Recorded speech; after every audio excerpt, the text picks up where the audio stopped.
Tuan Speaker. Terima kasih Tuan. Mohon mencela Tuan Speaker. Ada 27 pembahas. Ya. 20. Ya. Baru saja separuh. Ya. Ya. Faham. Tapi kita ada 3 rang undang-undang hari ini. Itu sebabnya saya terpaksa hanya memilih 16 orang. Tentu tu. Kita tak diberitahu awal. Saya? Kita tak diberitahu awal, tak boleh bahas. Betul tu, Speaker. Oh, tadi dah announce 16 kan? Maaf. Announce 27. Speaker, ada yang nak bahas Speaker kalau boleh untuk perkara yang ini. Tembakau bawa esok lah, tembakau. Pun ramai, kemudian yang rokok pun lagi ramai. Maaf ya. Saya minta. Yang berhormat. Terima kasih Tuan Di-Pertua. Pertamanya saya ingin mengucapkan setinggi-tinggi tahniah dan terima kasih kepada 16 orang ahli parlimen yang sudi untuk mengambil bahagian dalam membahaskan rang undang-undang Akta Lembaga Pemasaran Pertanian Persekutuan 1965, pindaan 2022. RUU ini menyentuh pindaan terhadap tafsiran keluaran pertanian yang memberi perluasan kuasa kepada farma untuk menguruskan pemasaran ternakan yang terpilih, iaitu lembu sejenis dengannya. Kalau kita mengikut daripada dictionary, Oxford Dictionary, kalau lembu ini termasuk kepada kerbau dan juga oxen. Kambing, berbiri, rusa, arnab dan ternakan unggas seperti ayam dan puyuh dan itik. Saya ingin mengucapkan tinggi terima kasih kepada semua ahli yang berhormat. Secara kolektifnya, yang berhormat semua bersetuju supaya farma ataupun pindaan rang undang-undang ini kita luluskan. Sebelum ini, suka saya memaklumkan kepada Peraturan Mesyuarat 36(1). Isi-isi ucapan di mana seorang setiap-tiap pada ahli dewan apabila membahaskan undang-undang ini untuk membina akta induk hanya perkara-perkara yang berkaitan dengan rang undang-undang sahaja yang dibenarkan kita berbahas dan bercakap. Tapi bagaimanapun, saya dapat melihat bahawa ahli-ahli yang berhormat memang sayangkan kepada farma dan mahu melihat supaya farma lebih berdaya maju. Sebagaimana yang dimaklumkan, farma sebagai sebuah agensi kerajaan yang melaksanakan fungsi pemasaran keluar hasil pertanian yang dibenarkan oleh Akta.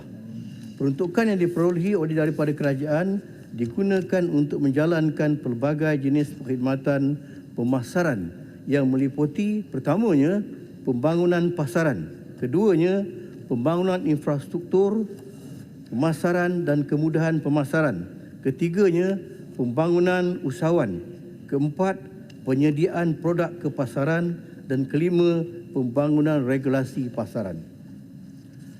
Maka farma bukanlah satu agensi yang berorientasikan keuntungan, namun perlu meminimalkan sebarang hakisan modal yang diberikan oleh kerajaan dengan fokus utama untuk kita membangunkan komuniti dan industri agro makanan negara. Tuan Di-Pertua, sebelum saya ingin menjawabkan perkara-perkara yang dibangkitkan itu, bahawa saya ingin mengambil perhatian pada ahli yang berhormat tentang isu bahasa dalam RUU Farma yang dibangkitkan oleh Yang Berhormat Rasah tadi. Sebagaimana Yang Berhormat maklum, semua pengubalan rang undang-undang perlu dikemukakan dahulu kepada Jabatan Peguam Negara untuk tujuan semakan dan kelulusan. Dalam hal ini, rang undang-undang Farma telah pun digubal yang berdasarkan kepada keputusan dasar kementerian dan mematuhi semua keperluan undang-undang. Suka-cita dinyatakan di sini bahawa pengubalan rang undang-undang Farma oleh Jabatan Peguam Negara telah dibuat dengan begitu teliti sekali, selaras dengan format pengubalan undang-undang yang mantap yang juga digunakan dalam pengubalan semua rang undang-undang yang dikemukakan dalam parlimen. Sedikit. Seterusnya, pada masa ini, untuk makluman yang berhormat, Akta Farma yang diwartakan pada tahun 1965 hanya dalam teks edisi bahasa Inggeris sahaja. Sehubungan itu, naskah yang sahih adalah dalam bahasa Inggeris dan tiada naskah terjemahan dalam bahasa kebangsaan dibuat setakat ini. Oleh demikian, penggubalan apa-apa RUU pindaan berkaitan dengan Akta Fama perlu dibuat dalam teks bahasa Inggeris juga. Hanya arahan penggubalan saja kita buat dalam teks bahasa kebangsaan. Berkenaan dengan isu tanda baca selepas perkataan rabbit ataupun hyphen tadi, penggunaan pengikat kata, dia sebenarnya ada pembukaan dan penutup kata. Maka kita gunakan hyphen. Bukan perkataan rabbit tadi di hujung itu ada hyphen, ada makna yang lain. Bahkan itu adalah satu daripada yang diperlukan dalam apa-apa review yang kita gubal. Adalah satu format penggubalan undang-undang bagi masukkan suatu peruntukan dalam undang-undang yang dalam hal ini adalah jadual ketiga yang baru. Saya jemput nama. Terima kasih Yang Berhormat Menteri. Terima kasih Tan Sri Yang Pertua. Saya ingin mencelah sikit pasal saya tidak sempat berbahas tadi.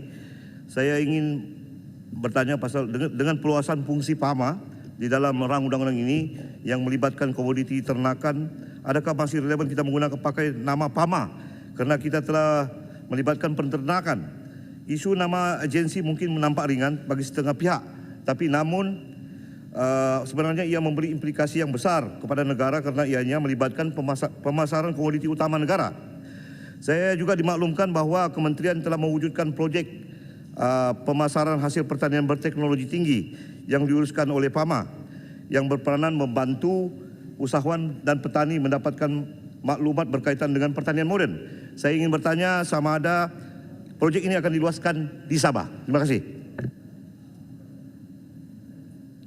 Terima kasih Yang Berhormat di atas kesungguhan dan minat Yang Berhormat yang begitu tinggi sekali.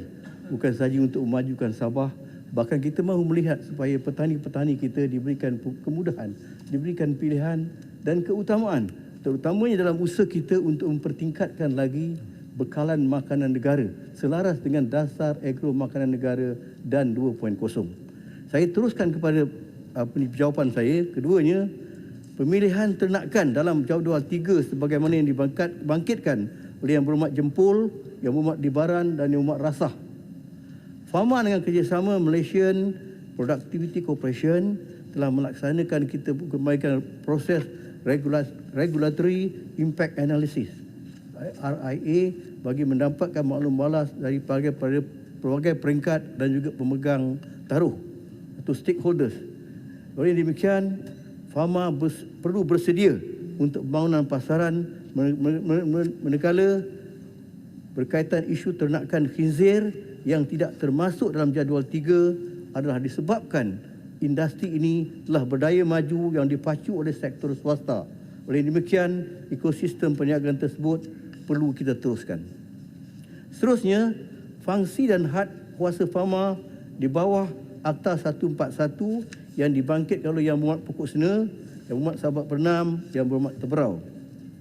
FAMA telah diperbadankan pada tahun 1965 sebagai sebuah agensi kerajaan bagi menyelia, menyelaras, mengawal dan mempertingkatkan pemasaran keluaran pertanian di Malaysia, termasuk mengimport dan mengeksport keluaran pertanian, memberikan kemudahan kredit untuk pemasaran serta melaksanakan apa-apa aktiviti yang berkaitan dengan pemasaran. Oleh demikian, fungsi PAMA tidak meliputi pengeluaran ataupun import bahan makanan dan kawalan input. Tetapi kalau ada keperluan satu masa nanti, kalau FAMA diberikan tanggungjawab untuk import ternakan ataupun karkas seperti ayam dan daging, kita akan pergi ke arah tersebut. Tapi apapun, saya cukup tertarik dengan apa yang dibangkitkan oleh Yang Berhormat Kinabatangan dan beberapa berhormat yang lain yang bukan sahaja bersetuju supaya FAMA diberikan banyak kemudahan. Bahkan dia mahu kita mahu melihat supaya FAMA diberikan lebih peruntukan. Kerana pada ketika ini, selain daripada peruntukan mengurus yang dibekalkan oleh kerajaan, FAMA juga dibekalkan peruntukan pembangunan yang sebahagian daripadanya kita gunakan untuk modal pusingan banyak 20 juta, dan pada setiap tahun modal pusingan ini sentiasa ditop up supaya kita dapat terus 20 juta pada setiap kali. Jadi kalau sekiranya tugas FAMA ini diperkembangkan untuk memasarkan daging dan juga ayam, maka kemungkinan ada keperluan untuk kita memikirkan tentang modal pusingan yang pada seluruh masa, setiap masa mesti pada tahap 20 juta ringgit. Seterusnya, program ladang kontak mafi yang dibagi oleh ramai ahli parlimen termasuk Yang Berhormat Kulim Bandar Baru tadi. Program ladang kontak mafi merupakan satu inisiatif kerajaan dalam membangunkan keupayaan pengeluaran petani kecil dan sederhana bagi memenuhi keperluan pasaran. Pelaksana adalah jabatan, agensi pengeluar seperti DOA, LPP dan juga lembaga denas memberikan fokus kepada keperluan teknikal untuk pengeluaran, manakala Pharma memberikan jaminan untuk pasaran. Dalam masa yang sama, mekanisme harga lantai diwujudkan untuk memberi satu harga yang membolehkan pengeluar mendapat kembali sekurang-kurangnya modal mereka dan sedikit keuntungan untuk meneruskan penanaman mereka apabila berlakunya kejatuhan harga dalam pasaran. Penetapan harga lantai juga dibuat dalam satu jawatan kuasa mafi. Pada masa yang sama, peserta LK 2.0 akan menandatangani perjanjian jual beli dengan pihak Pharma yang dikenali sebagai forward agreement. Melalui perjanjian ini, Pharma akan membeli hasil keluaran peserta mengikut kuantiti dan grade yang dipersetujui bersama. Dalam arti kata lain, apabila perjanjian telah ditandatangani, pengeluar-pengeluar atau petani-petani yang mengeluarkan produk akan mendapat harga lantai seperti yang telah dijanjikan dalam FA tadi. Sekiranya ketika tersebut harga melambung tinggi, petani mempunyai liberty untuk menjual kepada cara lain. Dan sekiranya harga itu menurun, Pharma oblige ataupun terpaksa membayar harga lantai seperti yang telah ditetapkan. Pada projek-projek Pharma yang telah dibangkitkan oleh Barang Baru tadi, pada 30 Jun 2022 terdapat 2,239 outlet pemasaran aktif di seluruh negara. Sepanjang RMK 12 adalah disasarkan penambahan sebanyak 875 outlet pemasaran seluruh negara. Berkaitan dengan penjanamaan agrobazar pada projek-projek Pharma adalah satu identiti yang berkaitan dengan pemasaran produk yang berasaskan kepada agro makanan. Saya suka nak membangkitkan kepada Yang Berhormat bahawa pada ketika ini sebenarnya Pharma telah menjalankan beberapa usaha bagi memastikan bukan saja kita dapat memasarkan semua produk-produk yang dihasilkan oleh petani-petani, bahkan kita memberikan kemudahan kepada semua pengguna. Pada ketika ini Pharma telah mewujudkan yang pertamanya pasar tani kekal yang beroperasi secara harian sebanyak 40 campur 3 di RTC, maknanya kita ada 43 seluruh negara. Pasar tani yang diadakan secara mingguan 270. Lepas tu kita ada outlet-outlet yang lain yang di bawahnya sebenarnya dijayakan oleh usahawan bimbingan Pharma. Pharma yang sebenarnya menganjurkan semua pasaran-pasaran ini dan ianya dijayakan oleh usahawan-usahawan bimbingan Pharma. Yang pertamanya, gerai buah-buahan dan sayur-sayuran, kita ada 200 buah. Agro Bazar kedai rakyat ada 344. Tekawan tani kita ada 300, termasuk food truck sekali. Dan secara keseluruhannya, usahawan-usahawan tani bimbingan Pharma ini kita ada 15,000 seluruh negara. Mereka lah sebenarnya yang menjadi peruncit hasil daripada barangan-barangan yang dikumpulkan oleh Pharma, dibeli daripada petani untuk dipasarkan kepada orang ramai. Seterusnya, Yang Berhormat. Ya, Menteri, ada sikit soalan. Okay, terima kasih, Menteri. Saya melihat peranan besar Pharma dalam memasarkan produk-produk pertanian itu sangat penting, ya. Ketika mana kita berdepan dengan situasi yang agak sukar ketika ini, kenaikan harga barang dan sebagainya.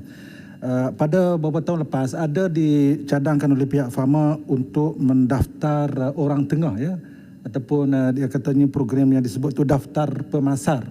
Kalau kita lihat orang tengah ni ada ketikanya sangat membantu di segi pemasaran, tapi ada ketikanya dia memonopoli dan juga menyebabkan harga itu tidak stabil. Jadi saya bertanya, adakah pihak kementerian bercadang untuk meneruskan langkah ini, iaitu bagi memastikan orang-orang tengah ini berdaftar dengan Pharma, diberi tanggungjawab yang wajar dan juga mereka ini dapat melaksanakan tugas mereka dengan jujur untuk membantu Pharma itu sendiri dan membantu petani-petani kita. Terima kasih. Baik. Timbalan Menteri, sekejap. Bayan baru. Oh ya. Terima kasih ya. Terima kasih Tuan Yang Di-Pertua. Saya tadi bangkitkan isu tentang terlalu banyak produk daripada farma yang dia kerana terlalu banyak jenama, maka dia tidak efisien lah ya. Jadi saya harap ada streamline supaya kita consolidate, tak ada wastage of resources kepada jenama-jenama tersebut. Soalan tambahan juga adalah adakah dulu kita pernah cadangkan untuk ada macam pasar raya besar seperti Tesco ke Giant ke yang jenama farma? Adakah projek itu masih berjalan atau apakah status terkini? Terima kasih. Terima kasih Tuan Di-Pertua. Sebenarnya sebelum saya menjawab soalan daripada SIK dan juga Yang Berhormat Bayan Baru tadi, saya ingin menarik perhatian Tuan Yang Berhormat bahawa sebenarnya farma bukan pesaing kepada usahawan-usahawan yang meneruskan perniagaan. Kita bukan pesaing. Bahkan farma menyelaras, menyelia dan memastikan supaya apa juga produk-produk petani-petani kecil dan petani-petani semi besar ni dapat kita pasarkan. Dan kita farma sebenarnya dapat menyediakan outlet dengan barang-barang segar dari ladang. Itu saya suka tadi cadangan daripada Yang Berhormat Jempol mencadangkan supaya pasar tani kekal tadi kita masukkan pasar tani kekal keluarga Malaysia. Selaras dengan apa hasrat kita pada ketika ini, kita mahu kalau boleh kita dapat memberikan satu produk yang benar-benar bermanfaat kepada seluruh pengguna dengan harga yang lebih berpatutan. Kerana farma bukan pesaing dan kita bukan berorientasikan keuntungan. Bahkan kita mahu memberi pertolongan dan membantu petani-petani dan kita mewujudkan usahawan-usahawan bimbingan farma. Dan setiap masa, semasa kita buat semua sekali pasar tani terkekal dan semua agrobazar ni, petani-petani itu kita siapkan semua infrastruktur. Bukan saja tempat, bahkan dia punya tempat perniagaan pun kita siapkan. Dan pegawai-pegawai farma sentiasa bertugas bagi memastikan, memantau bahawa mereka usahawan-usahawan kita tidak menjual barangan-barangan dengan harga yang melampau. Bahkan kita kawal, bukan kita kawal secara bertulis, tapi kawalan kita memastikan tidak ada pencatutan berlaku. Timbalan Menteri minta ada sikit Kang jempol. Terima kasih Timbalan Menteri. Nanti jempol sambung lepas ni ya. Tadi saya setuju sebenarnya dengan jawapan Timbalan Menteri tadi. Sepatutnya farma ni tidak bersaing. Tetapi itu kalau farma, tapi kita tahu misalnya dalam produk yang terkenal dari Perlis ni macam harum manis, Jabatan Pertanian juga mempunyai ladang yang banyak dan besar. Dan selalunya untuk memasarkan produk yang dihasilkan oleh Jabatan Pertanian ni, farma akan memberi keutamaan. Jadi orang kata pengusaha-pengusaha harum manis yang lain ni, dia terpaksa mencari jalan lain lah untuk dia memasarkan produk mereka, dan ini selalu menjadi masalah sebab produk pertanian ni sebahagiannya dia ada tempoh luput dia, masalah buah ni dah terlalu masak dan rosak. Dan kita tahu dalam rantaian pemasaran ni, kalau kita tengok misalnya macam kita sekarang ada banyaklah JNT dan sebagainya, banyak berlaku kebelakangan ni di mana mogok pekerja yang menyebabkan petani-petani ni dia rugi apabila produk mereka ni tidak dipasarkan dengan baik. Jadi saya minta Timbalan Menteri maklum tentang itu. Tambah sikit. Satu daripada Menteri, fungsi farma. Ini sebelum jawab saya tambah sikit. Oh, ya. Bawa rehat dulu. Jadi saya sebenarnya tak berapa jelas di belakang ni jawapan tadi. Pasal dia tak ikut pertanyaan ahli parlimen. Dia buat secara keseluruhan. Cuma saya tadi mendengar bahawa Menteri ada menyebut bahawa memasarkan produk pertanian. Tetapi yang kebimbangan saya ini pun juga berlaku kerana farma ini berperanan menolong memasarkan daripada pasar borong. Jadi oleh kerana pasar borong ini harga yang rendah, maka dapat keuntungan.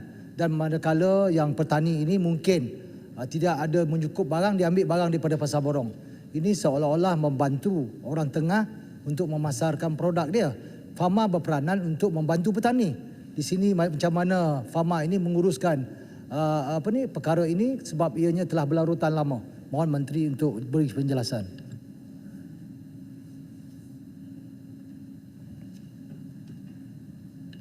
Saya dah terlupa apa yang Kangar tanya pasal jempol dah sibuk cacau.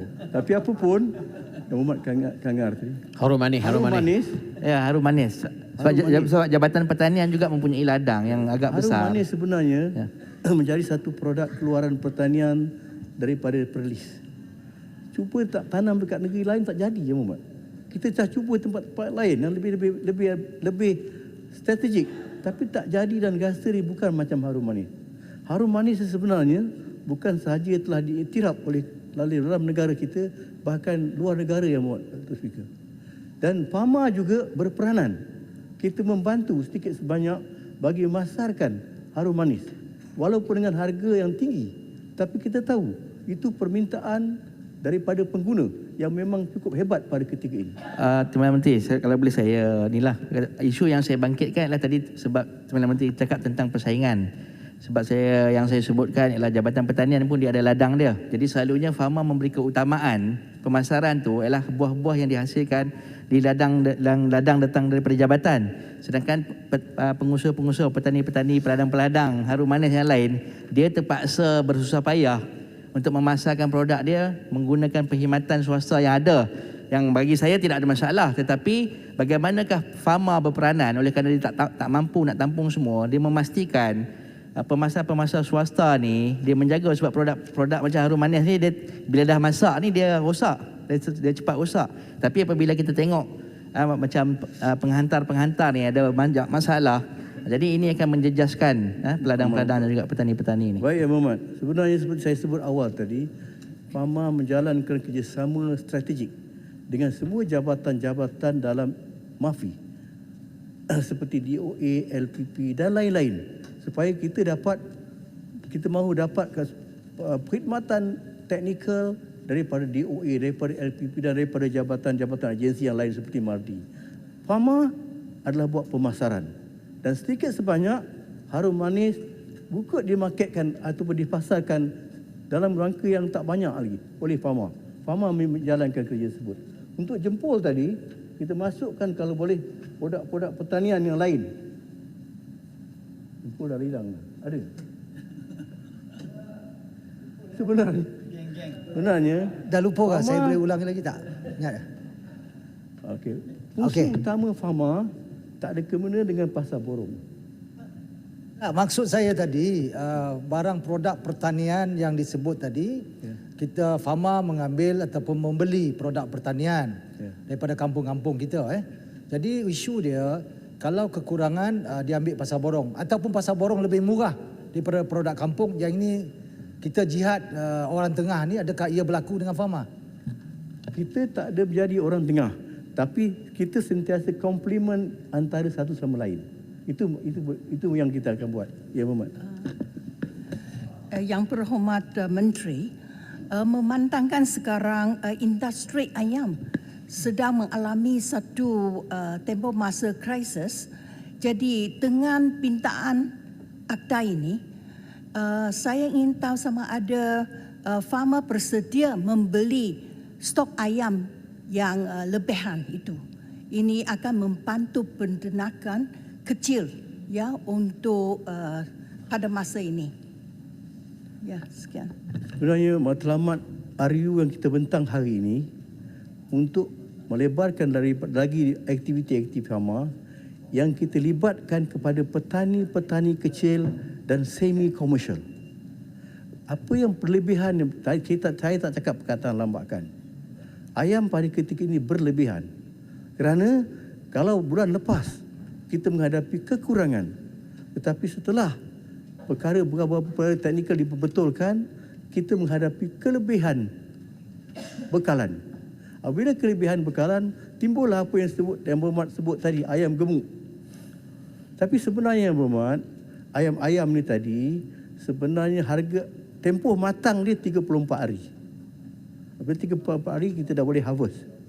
Tetapi memandangkan sekarang pasaran ayam sekarang mempunyai lebihan. Jadi dia lambatkan untuk harvest tu sampai 45 hari dan sampai 50 hari pun ada. maknanya dia kena belanja lebih untuk makanan, tetapi dia dapat tambahan daripada berat ayam itu. Itu sebenarnya tidak dapat menampung perbelanjaan bekalan ayam tadi. Bukan ada apa-apa, tetapi sebenarnya kita terpaksa lambatkan sedikit kerana bekalan ayam yang berlebihan di pasaran pada ketika ini. Terima kasih, Yang Berhormat. Saya teruskan kepada... Boleh tampin nak bertanya sedikit. Pertama, terima kasih Datuk Yang Terpertua dan terima kasih Timbalan Menteri ya. Tampin ingin bertanya ya, menyambung apa yang disebut oleh Jempol tadi. Kebanyakan kita turun ke pasar-pasar tani, kebanyakan ya peniaga-peniaga di pasar tani itu bukan menjual barangan produk petani daripada kampung, tetapi kebanyakannya mengambil daripada sama ada di pasar-pasar borong ataupun misalnya ikan, sayur dan sebagainya. Yang ini jadi masalahnya sehingga kan harganya hampir serupa dengan pasar yang lain. Ini tidak memberi manfaat ataupun kurang memberi manfaat kepada petani-petani di kampung-kampung yang juga mengeluarkan bahan-bahan tani yang tidak dapat dipasarkan. Jadi bagaimana ya kementerian dapat menyelesaikan masalah ini? Terima kasih. Berhormat, sebenarnya pasar tani kekal ataupun agrobazar itu adalah dianjurkan oleh farmer. Farmer menyediakan tempat, sama ada tempat tu tempat biasa, tempat kosong ataupun tempat yang ada premis macam pasar tani kekal itu. Kita wujudkan farmer wujudkan termasuk prasarana tadi dan menyediakan usahawan-usahawan bimbingan farmer. Kalau dulu farmer tidak boleh dibenarkan untuk bertindak sebagai pembekal ayam dan daging. Tetapi kenapa pasar-pasar tani itu ada ayam, ada daging? Sebab usahawan-usahawan bimbingan farmer mendapatkan bekalan daripada lain-lain tempat. Jadi bukan daripada farmer. Farmer adalah kuasa dia ataupun fungsi kita mendapatkan produk-produk pertanian hasil daripada petani-petani kecil dan semi komersial. Dan barangan itu kita agihkan kepada usahawan-usahawan bimbingan farmer. Ataupun dalam masa yang sama kalau berlebihan kita agihkan dalam seluruh negara yang farmer ada tadi. Farmer ada daripada negeri-negeri dalam negara kita. Jadi saya teruskan kepada peranan farmer dalam menstabilkan harga yang dibangkitkan oleh YB Tebrau. Perubahan harga sebenarnya bergantung kepada status bekalan dan juga permintaan. Pengurangan bekalan akan meningkatkan harga. Apabila permintaan tinggi, farmer akan bekerjasama dengan DVS dan LPP bagi memastikan supaya semua pengeluaran domestik dan sekiranya perlu sumber import dapat mengimbangi permintaan. Kecekapan rantaian bekalan turut mempengaruhi harga. Pada ketika ini, farmer mempunyai kemudahan bilik sejuk, logistik, pusat operasi, pusat pengedaran yang boleh dioptimumkan penggunaannya. Jadi sebelum kita membuat apa-apa juga permohonan untuk menjadikan farmer sebagai satu daripada agensi yang boleh bertanggungjawab tentang pemasaran daging dan juga ayam, kita mesti melihat apakah kemudahan yang kita miliki. Farmer pada ketika ini mempunyai semua kemudahan selain daripada bilik sejuk seluruh negara. Bahkan kita mempunyai coal truck. Kita ada 200 coal truck itu yang boleh membawa dan mengangkut barang-barang dalam bakaran yang memerlukan peti sejuk. Jadi kebergantungan import untuk input dan pekerja mengakibatkan sukar untuk pengeluar mengawal kos pengeluaran. Untuk itu, pembangunan pasaran premium dijangka dapat membantu pengeluar mendapatkan margin harga yang lebih baik. Pasaran yang terhad seperti pasaran ekspor untuk ayam pedaging ke Singapura sepatutnya ketika dulu dan selebihnya kita hantar kepada Hong Kong. Oleh demikian, farmer berperanan memperbagaikan lagi pasaran ekspor ini kalau kerajaan memberikan kelulusan untuk kita mengekspor. Tapi walaupun kita ada mempunyai lebihan ayam pada ketika ini, kerajaan masih tidak membenarkan apa-apa ekspor ayam bulat dan juga apa juga produk daripada ayam. Hanya sedikit sahaja yang dibenarkan untuk ekspor ke Singapura. Namun tidak dinafikan kenaikan harga turut berlaku disebabkan oleh manipulasi pasaran. Untuk menangani situasi ini, Fama akan sentiasa bekerja rapat dengan semua penguat kuasa daripada Kementerian KKPN KK dalam membendung isu-isu yang berkaitan. Sikit Menteri, dah dekat nak habis. Jawapan dah tak ada. Tadi saya ada mencadangkan perbahasan tadi tentang penjenamaan semula Pasar Tani Kekal kepada Pasar Tani Keluarga Malaysia. Adakah kementerian memikirkan perkara ini? Yang keduanya, bagaimana keadaan Pasar Tani Kekal Palu 456 yang masih tidak beroperasi dah tempoh 2 tahun. Tempoh siap masih tak siap, apakah jawapan daripada Menteri? Mohon supaya rakyat di Jempol ini dapat memahami apa sebenarnya kelewatan ini berlaku. Menteri, boleh saya cadang satu ataupun minta. Ada banyak pembahas tadi bangkitkan isu food security ataupun security makanan. Saya nak Menteri sebut sikit atau bagi kita keterangan macam mana kementerian akan atasi masalah ini di dalam negara kita untuk masa depan yang akan datang, ataupun di dalam konteks farma ataupun di keseluruhannya. Apa yang kita akan buat, sebab food security ini satu isu yang memang penting dan juga ini akan ada masalah depan kalau kita tidak buat apa-apa sekarang atas isu food security di dalam negara kita. Terima kasih. Utamanya untuk sahabat saya yang berhormat Jempol, Pasar Tani Kekal ni. Pasar Tani Kekal ni kita adakan pada premis-premis yang telah kita dirikan, dan saya yakin premis-premis yang telah sedia ada ini telah beroperasi, memang telah memberikan banyak manfaat kepada semua pengguna-pengguna termasuk usahawan-usahawan bimbingan farma.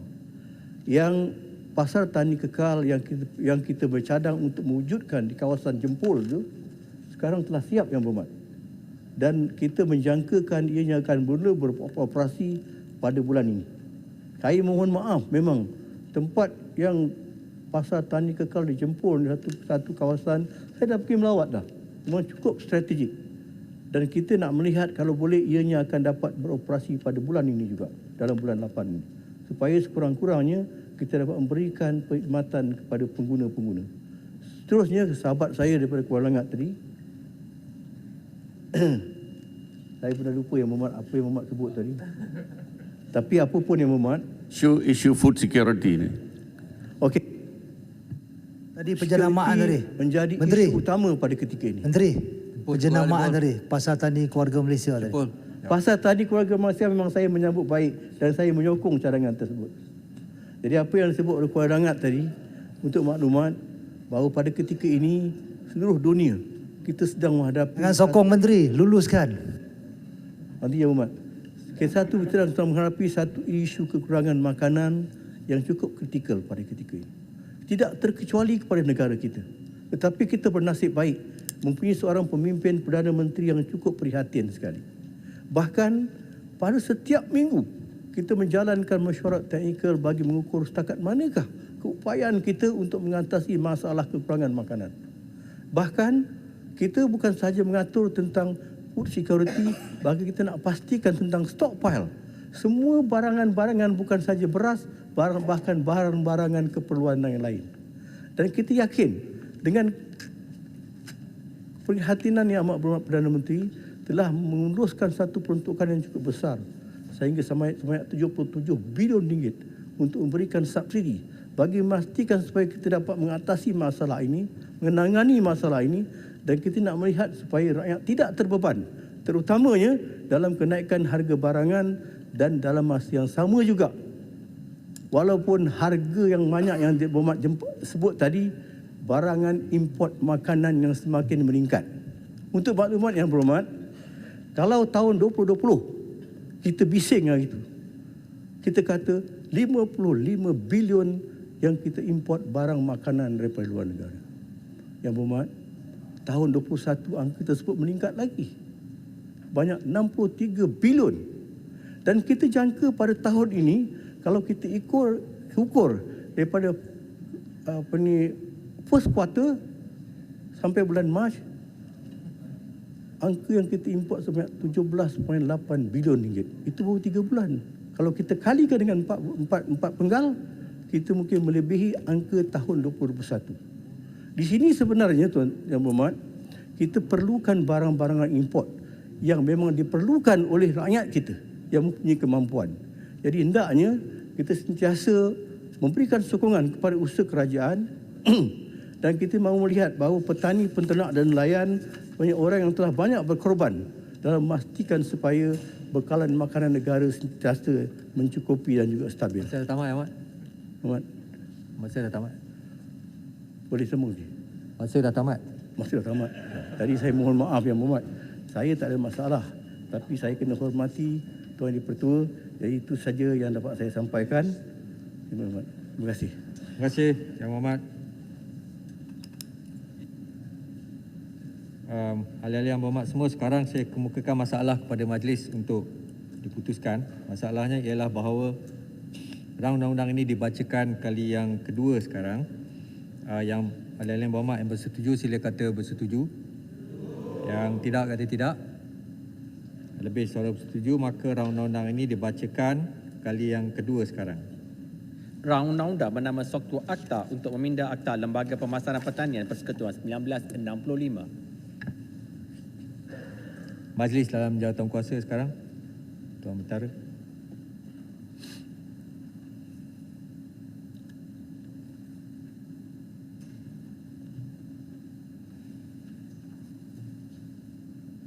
Terima kasih, Tuan. Pasal 1 hingga 3. Ada yang perbahasan? Yang Ahmad Dungun, silakan. Ya. Terima kasih Tan Sri Pungsi. Pertama saya nak rujuk kepada jadual ketiga third schedule ialah berkait dengan domestic fowl, iaitu ayam ternakan. Kerana ayam ni ada ayam pedaging, ayam kampung atau ayam pencin, yang kedua, yang ketiga ayam hutan yang dipahamkan dia adalah haiwan peliharaan memerlukan permit untuk diburu. Jadi itu yang pertama. Yang kedua ialah berkait dengan deer, iaitu rusa. Saya ingin mendapat maklumat tentang deer yang dimasukkan dalam jadual ketiga ini. Rusa adalah haiwan yang terpelihara yang memerlukan permit biak baka komersial di bawah periritan bagi memburu rusa. Adakah berlaku perbincangan rentas kementerian atas isu deer atau rusa ini? Pasal yang ketiga juga ialah agricultural produce. Bagaimanakah kementerian melalui FAMA dengan pindaan ini boleh menyelesaikan isu daging-daging yang dicuri dan dipotong-potong untuk dijual? Kan dulunya kecurian haiwan ternakan ini adalah melibatkan secara seekor haiwan. Tapi sekarang telah dipotong lebih awal dan diagih-agihkan dan dijual lepas itu. Jadi soalan saya ialah bagaimana proses pengecaman dan penguatkuasaan boleh dilakukan oleh FAMA dengan pindaan ini. Terima kasih Tan Sri Pungsi. Terima kasih Yang Ahmad Dungun. Sikit saja Tuan Sri. Sikit ya. Terima kasih kepada Tuan Pengurusi. Saya nak tanya sikit pasal pindaan kepada Seksyen 1A ni, di mana dimasukkan peruntukan baru iaitu AA. Kalau kita lihat kepada Tuan Pengurusi, kita lihat pada apa ni tafsiran ini, cultural produce cultural produce ni dia merangkumi, kalau kita lihat macam makan berbentuk apa ni pertanian. Tapi bila kita masukkan AA ni, dia melibatkan apa ni